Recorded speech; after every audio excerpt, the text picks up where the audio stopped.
This interview is brought to you in association with Rabobank. There are many conversations happening around the country about water quality, both urban and rural. What's the state of our water? What's causing that state? And if necessary, what can be done about restoring it to a quality that we might all agree is acceptable? It's an issue that affects every New Zealander. This year, a scientist at the Cawthron Institute published a paper alongside some international colleagues suggesting a new framework to help address these questions. Dr. Roger Young, thanks for joining us. Thank you. It's good to be with you. Roger, your paper essentially says we can learn from medicine. We can take the systems, the thought processes, the design that's gone into human health management and apply that to fresh water management. Have I got that right? Yeah, that's right. There's been, thousands of years of human endeavour thinking about human health and medicine and the development of the systems and the analysis approaches that are used to improve human health, and they've made huge advances over that time. So, this paper looks at environmental management and can we use some of those processes and thinking to improve the way we do things with environmental management. There's lots of different types of medicine. So there's preventative medicine, there's sports medicine, there's management of sort of chronic illness or even palliative medicine. Did you look at all of those? What parts of the medical practice were of most interest? Medicine is a wide field, and I think environmental management is also a wide field, so we need to think about our environment and think, what are we wanting to achieve, what are the outcomes that society's wanting from particular ecosystems. So those expectations might not be the same in every place. So a mountain river, for instance, up in the national park, we've probably got quite different expectations to a lowland river running through intensive farmland or an urban stream in the middle of Auckland. So from an environmental perspective, perhaps the mountain stream in the national park, we want that to be a top-performing ecosystem with incredibly high ecosystem health values, whereas the options for an urban stream may be more limited and perhaps we're thinking about. If we look at the heart of medicine, from my own perspective, I might present at my local GP. Even by being there, my GP can assume that I believe I have some sort of problem that medical science might be able to help me with. Typically, I'd be asked to explain my symptoms. Rivers can't do that. We have to listen for them. Is that the first step, or have I missed something in the process? That's an anamnesis in the paper. So it's sort of a pre-diagnosis, the equivalent of a patient coming in and chatting, and often the doctor is actually looking, as well as what the patient is saying, they're looking for other clues about what the causes of any illness might be. So as a river doctor, we really need to be doing the same things, and obviously the rivers can't talk necessarily, but the local residents, and there might be historical accounts and the latest monitoring records, and based on a background of the geology and climate and all those sort of things, the river doctor would assess all those things and get a picture of what are the context that the river patient is in, and then thinking about how things might have changed over time, or where some signs of disease might be, or ill health. Because when I'm at the GP, I guess one of the questions that I'll ask up front is, what is wrong with me? Which then leads to the question of, how can you help me out? So that's a different stage, though, isn't it? I mean, that's a diagnosis, and might require some comparisons in terms of maybe you've got chickenpox or maybe you've got the mumps.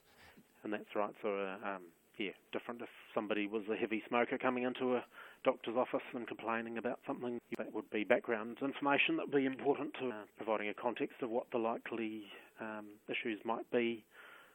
The age of the patient, for instance, again, might provide some clues as to the likely options or diseases that might be being faced.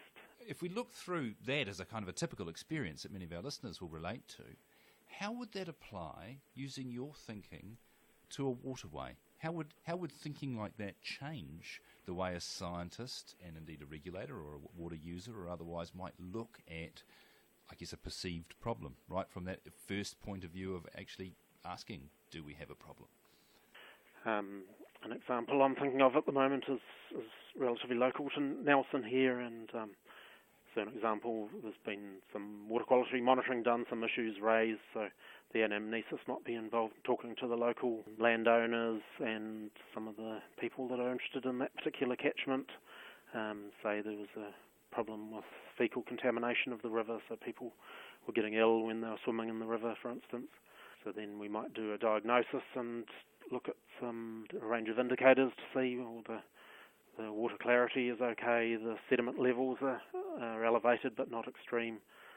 We look at a measure of the fecal indicator bacteria in the water and say, okay, well, it's clear that there's high levels there, and especially after floods, we might look at it over a period and find that low flows it's okay, but in the floods is the problem. So then we'd say, okay, well, based on that, our treatment might be farm management plans to look at restricting stock access to the small streams in that catchment. It might be to avoid stock crossings where animals are regularly going to and from the dairy shed, for instance.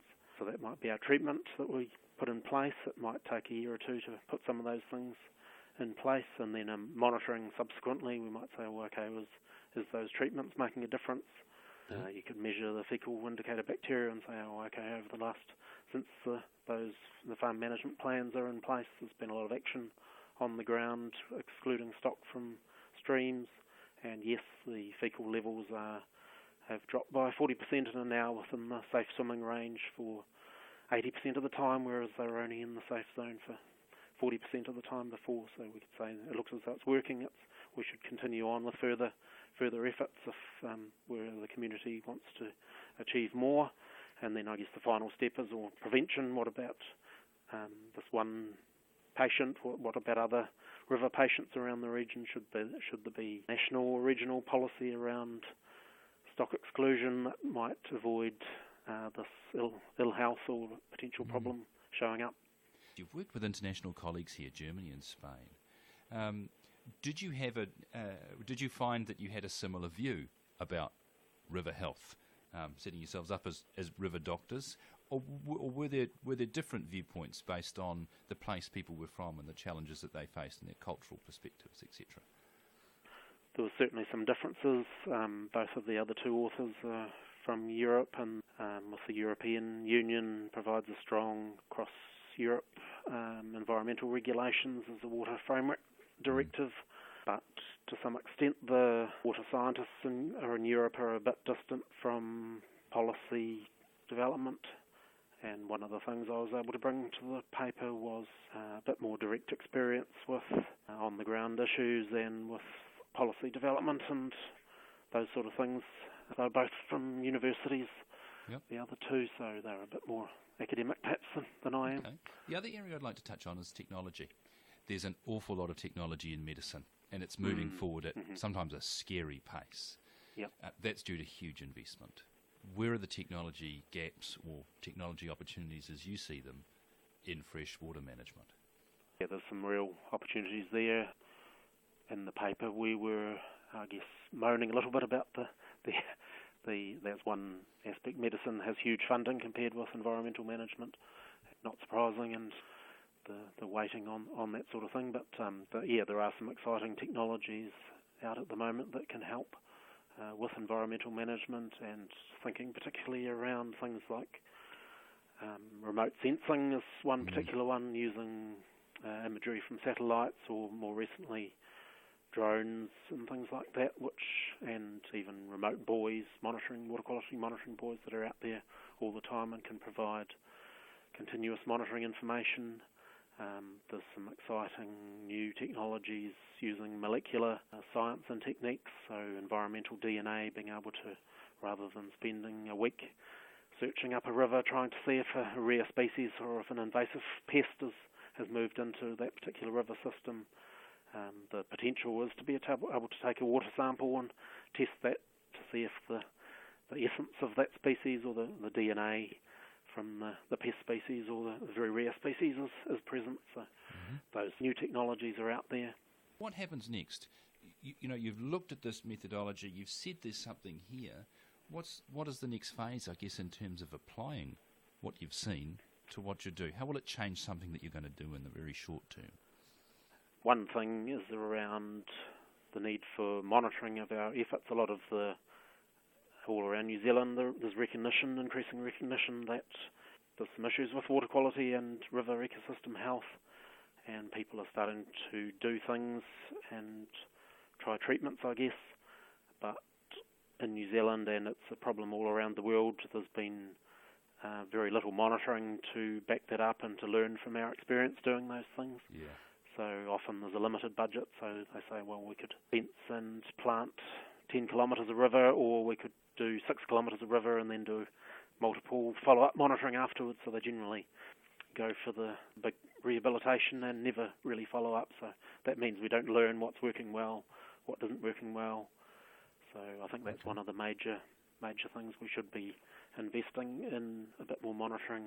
We've got to end it there. Thanks very much for your time. No worries. Thanks very much. This interview was brought to you in association with Rabobank.